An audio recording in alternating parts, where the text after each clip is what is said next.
Hello and welcome back to another video in my Granny Square book challenge series. We are now on book and square number 16 and this one is called The Third Wheel by Michael J Ritchie. It's been a while since I've done one of these videos. I really fell into a reading slump and I didn't really read much at all for the whole month of April.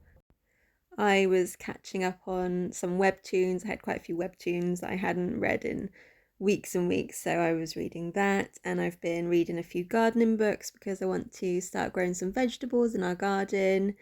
And I did read Manacled, a Hermione fanfic. So what I'll probably do is the next time I have a bit of a reading lull, I'm going to make squares for all of these books that I wouldn't really class them as a book in their own right because I might just be dipping into them.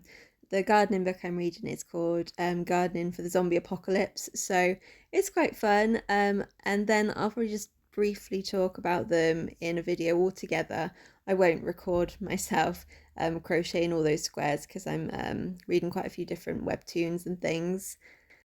So that is where we're at, and now let's get back to talking about the book for this video, The Third Wheel. Now, I'm going to struggle to talk about this book without spoilers, so if you think you might want to read it based on my brief description at the start, then you should probably mute this video so you don't get any big spoilers, because like I said, it's really hard to talk about without spoiling the story. So the story follows Dexter, who is single. He's the only singleton in his big group of friends who are all paired up together. And then aliens invade, and it, as it says on the back, it puts a lot of his problems into perspective. Now, what I will say is it was given big Doctor Who crossed with Shaun of the Dead vibes. So if that sounds like something you would be into, and if you like stories that are more character driven than plot driven, I would say give it a go. It's set in England and the characters are very British about everything. So yeah, it definitely reminded me of Shaun of the Dead while I was reading it. I did enjoy this book. I will say I feel like the story had a lot of potential and I'm not sure it was executed to the best of that potential.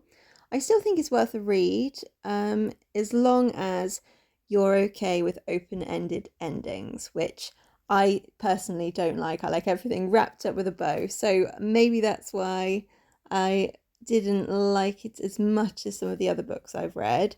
Also, I'm not really big into sci-fi. I like Doctor Who, but I've never read any sci-fi, so it was just a little bit different for me. I enjoyed it. I read it in a couple of days, so yeah, it was good. It could have been better, but it was good. Before I get into the spoilery territory, I just wanted to say one interesting thing about this book is the way that it was published. It was funded by readers through Unbound, and I'd never heard of this before. Basically, it kind of seems like crowdfunding to get books published. I don't know too much about it, but it seemed like a good idea. So if you want to check that out, there is a website. I went on, I couldn't find too many fiction books on it at the minute, but maybe they just were on there somewhere and I couldn't find them. But yeah, it's Unbound if you want to check that out. So now we are reaching spoiler territory. If you think you might want to give this book a go, mute the video so you don't hear anything that will ruin the story for you. Alright, so Dexter is single, as I've already said. He has lots of friends, and I will say this was one of the main things that I didn't like about the book. There are so many couples that he mentions, and I get it. I suppose you're really trying to hammer home the fact that he is the only single person there, but I really found it hard to follow any of the characters. I can tell you there was one that was American, there was one that was in the army. Beyond that, I really struggled to follow all of the people, and I will say that he gave the background for how Dexter, first met every single character and how they became friends, and then how that friend got their partner. And each backstory was only 3, 4, 5 pages max, so quite rushed in itself. You never really made a connection with any of the characters. So then when the characters started dying, because they do die, um, you didn't care. I didn't care when any of them died. And I wasn't particularly invested in Dexter either, because where it was in first person perspective and he was talking about his friends, you didn't really learn much about him except he was on his own completely. He had no family, no relationship apart from with an ex-girlfriend who he bumps into. She has a new boyfriend and they sleep together anyway at a wedding. Then they bump into each other after the aliens have invaded, and he sleeps with her again and then leaves her again. I don't know. I didn't click with Dexter. I didn't particularly like him.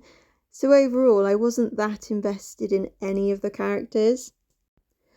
The story itself, when it finally gets going around page 50, when the aliens invade, is quite interesting. So these aliens have two heads. You find out towards the end that they don't originally have two heads. They're sort of merged together when they become of an age to reproduce.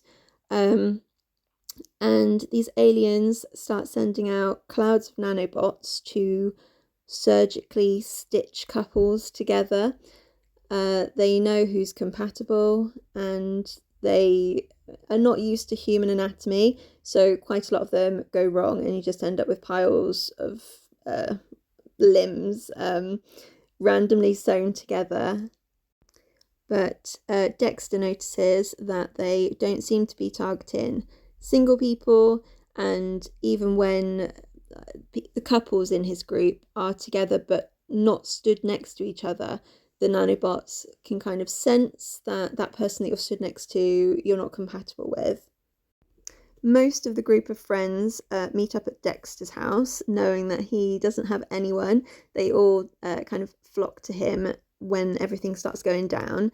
And his idea about where to stay safe is to head to the Natural History Museum, because he remembers that in the bottom of a whale there's a trapdoor and they could hide inside the whale.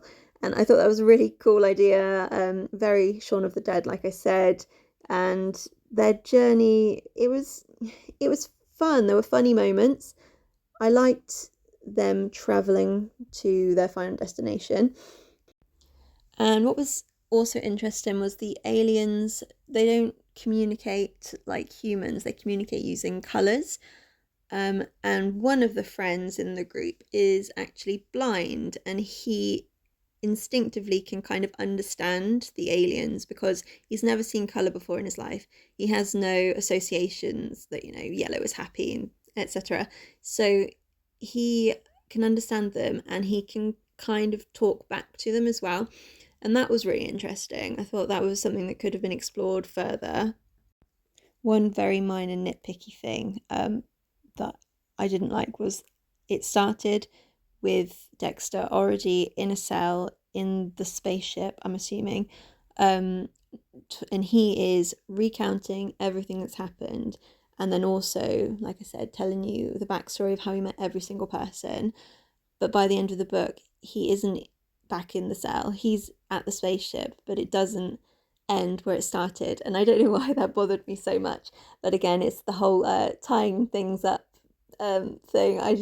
It was just one of those tiny things that I was like, is that it? So yeah, if you like everything tied up neatly at the end, this does not do that. The final 3 survivors from the group, Dexter, the blind friend, and someone else, make it to the ship, and the aliens are intrigued that the blind character can talk to them and understand them, and they're going to take them somewhere. We don't know where. We don't know what's going on. And from the very start of the book, you know that Dexter is just in a cell, randomly being given sort of food sachets. So yeah, you don't know what's going to happen to them next. You can just imagine. And the reason the aliens are there is because they want to mine for some sort of mineral that is in the planet Earth. And they decide that it's easier to just wipe all the humans out so they can take what they need.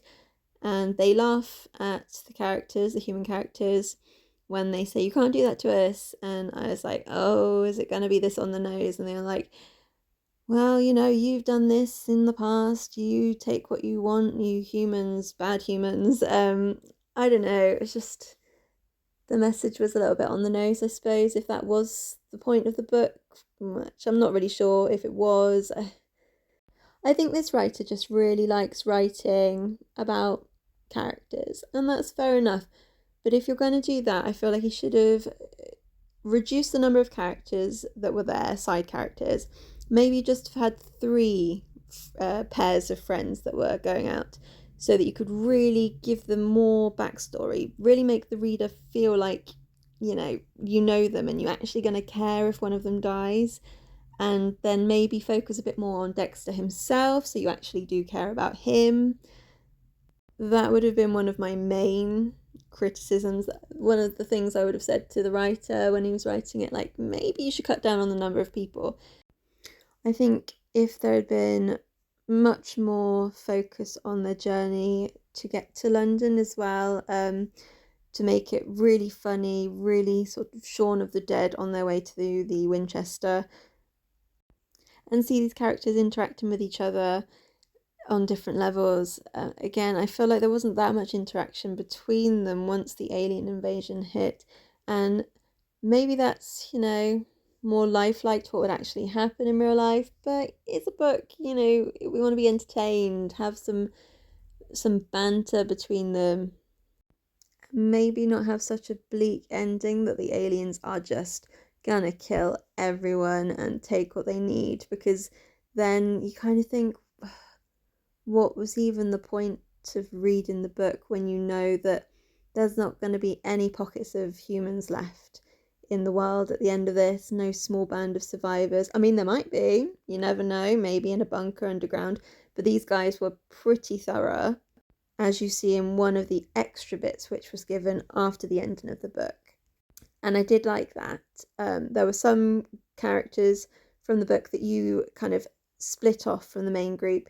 You didn't know what had happened to them, and you did then get their story briefly at the end, including the pair that had just got married at the start and were on a cruise ship. But again, the aliens got to them, so you know that you're not safe even if you're on a cruise ship in the middle of the ocean. And the one pairing that I really thought was quite interesting, that would have deserved a chapter at the end, was not mentioned. So, okay, so basically there was this one couple that I don't think they were with them through the book. Like I said, there were so many couples, I couldn't really keep track. But when they met up with them at the end, they saw the girl and she was walking, and then they looked over and they saw the guy also there walking. And you think to yourself, and the characters were thinking, why haven't they been merged? Because this was right at the end. They were rounding up everyone that wasn't compatible with someone. So clearly they weren't compatible with each other. And you think to yourself, oh, okay, I wonder what's going on there. Was one of them having an affair? Were they breaking up anyway and they just hadn't told their friends? There's so many different scenarios there that it would have been interesting to see their own little chapter at the end where, the aliens were coming for them, and then they realised that they weren't compatible. Because, just for example, say the woman was having an affair and the man didn't know, he would then be like, well, why aren't we being made into a 2-headed human? And she would be standing there all sheepish, like, oh, yeah, probably not the best time to tell you. But, that was the one group, the one pairing that I wanted to see more at the end. When I noticed that there were a few chapters telling you what was going on, I was like, okay, we're going to hear about it. But we didn't. the one interesting couple we didn't hear about. I know it seems like I'm really angry at this book, and I'm not. I promise. I just, when you just think that had potential, and it just makes you a bit sad because you wanted it to be good. I wanted it to be good. It was still fun in a light-hearted Doctor Who-esque kind of way. I just feel like nothing was quite developed far enough. The friendships weren't developed enough, the backstories weren't explained enough, the journey across London wasn't given enough for you to get your teeth into, and then the ending just ended and you're left wondering what on earth is going to happen. It would have been interesting to carry on a little bit with the story, to go with them, for him to at least be let out of his cell and for him to see the new planet that he's going to be living on, or whatever. I just wanted a bit more. I would still recommend it to people, as I did at the start of this video, if you want something light-hearted, Shaun of the Dead-ish, if you're happy with a lot of character descriptions and backstories, and you're happy not to have a clean, tied-up ending, then I would recommend you give it a read. Maybe you'll feel differently to me about all of the characters. Maybe I'm just a lazy reader and I don't like to have to keep track of that many characters. I'd pick it up and give it a read again in the future. So yeah, not the best book I've read, but not a bad book, definitely. I've rambled quite a lot in this one, so I'll just very, very quickly go through the technical side of things. I chain 25 plus 3 as the turning chain and double crochet backwards and forwards for 6 rows using a 4mm hook and DK acrylic yarn. Unfortunately, I cannot find my black yarn anywhere, so I did have to cheat and just cut out a little felt shape for this. I haven't stitched it on yet, so if I find my black yarn, I will have to try and crochet a little spaceship to add to the square. If not, I will just sew the felt spaceship on. If you're enjoying this series, please consider subscribing. I'm currently reading the last in the ACOTAR books. What it is, I can't remember what it's called. The big one, anyway. That's what I'm reading now. So that will be the next book that I crochet a square for, and that will be all of the ACOTAR squares done. I'm also dipping in and out of A Spoonful of Murder by J.M. Hall. Struggling a little bit to get into that one, but that one will be coming up soon as well. And here is the finished square. I hope you like it, and I hope I will see you in the next video. Bye bye!